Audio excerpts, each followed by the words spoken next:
Ndera neza ngure neza muvyeyi unkunda, wandinze guhungabana nkiri muto, wanyigishije kubaho mfite agaciro, kubuzima bw'umukobwa bugira iserekezo. Iyo nicaye ntekereza amagambo yawe, mbona ari rumuri mu nzira yanje, ukambwira uti agaciro kawe ntikagurishwe n'isi. Coreka nze nkurate warezwe neza, amagambo yawe anyubaka umutima. Iyo nikaranye n'inshuti nkababwira, mbabwira ko agaciro k'umukobwa ari mutungo. Hari benshi bashaka kumenya ubuzima bwanjye, bakibaza impamvu nkomera ku ndangagaciro,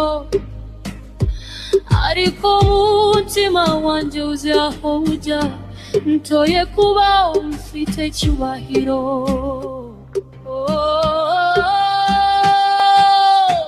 Ese niki wabonye kuri jye kigatuma ushaka kumenya ubuzima bwanjye? Umutima wanjye ni w'agaciro, ndakiguzi nguhaye, ndakiguzi nguhaye, ndakiguzi nguhaye.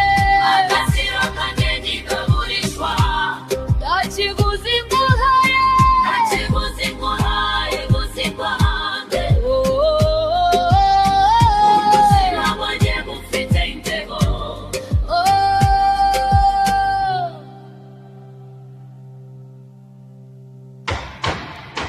Umukobwa ufite inzozi ararwana, ntagendera ku magambo y'isi, aho agana ni kure cyane, kuko azi ko ejo he hazaba heza.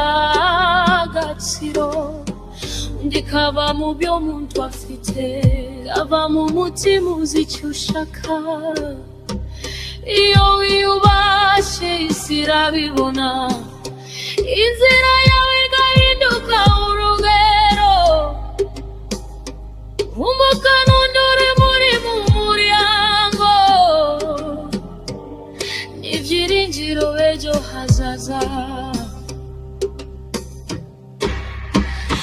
Iyo gumana agaciro ke, isi yose imenya ko afite imbaraga. Iba kubyo abantu bavuga, iba kucyo umutima wawe uhitamo. Kuba ufite icyubahiro ni intsinzi iruta.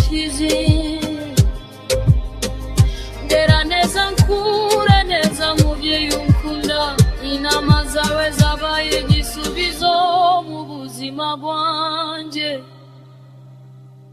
Uyu munsi ndahagaze mfite icyerekezo, kuko nzi ko agaciro kanjye katagurwa. Umutima wanjye ndakiguzi nguhaye.